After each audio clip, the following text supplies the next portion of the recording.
you a topic in economics, and the topic is production. Let me introduce you to our learning objectives.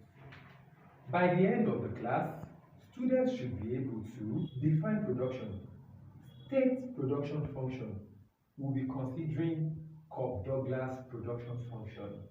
You should be able to state the importance of production. You should be able to explain the types of production. Lastly, for this part, you should be able to state the factors of production. So, let us start with the first item on our learning objective. Definition of production. Production is the conversion of raw materials into finished goods and distribution of these finished goods to final consumers in order to satisfy their wants. Please bear it in mind that production is never said to be complete in economics if the goods produced is yet to get to the final consumer of which it was initially intended for or produced for. I'll take that in a simple term. Production process is incomplete if the goods produced are not yet taken to the final consumer. Production is all about creation of utility. Production is all about creation of utility. Utility is the amount of satisfaction a consumer gets from consuming a particular commodity or from consuming a particular goods or services.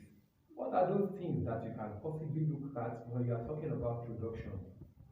Have you ever seen a cotton in its raw form before? It will amaze you that when cotton in its raw form is being processed, it becomes textile and beautiful clothes that we put on today. What about the beautiful shoes that you wear to school, most especially your leather school sandals? Do you know that they were made from animal skins? Without these raw materials being processed and converted into finished goods, there is no how you and I can use them. Your kitchen utensils, even your boots, were made from wood.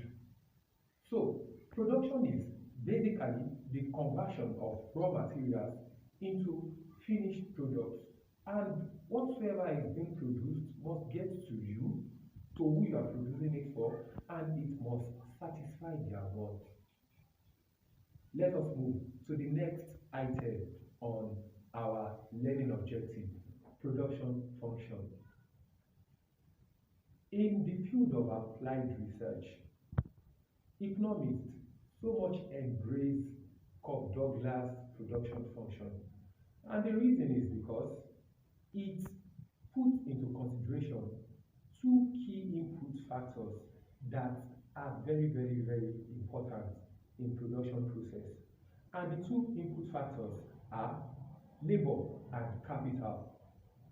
What they believe is that the quantity produced is basically dependent on capital and labor. I will write the production function on the board. Q equals AL raised to alpha C raised to beta, where Q is quantity of output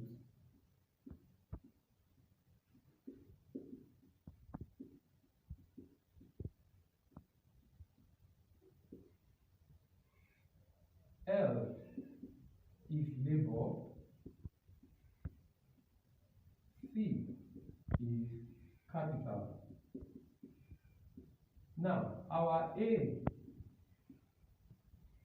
alpha, and beta are quantity parameters.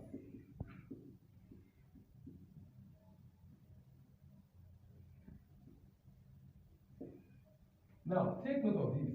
When alpha plus beta equals 1, we are experiencing what is called constant return to scale.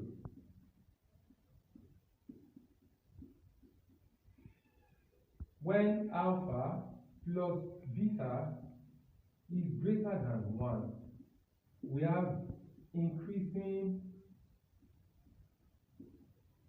return to scale.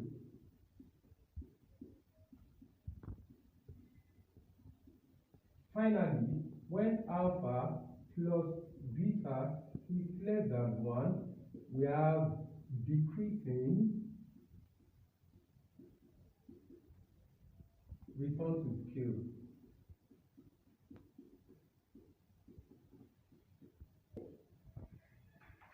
So, one thing about Cobb Douglas Production Function is it is actually premised on two factors, just like I've rightly mentioned from the very beginning.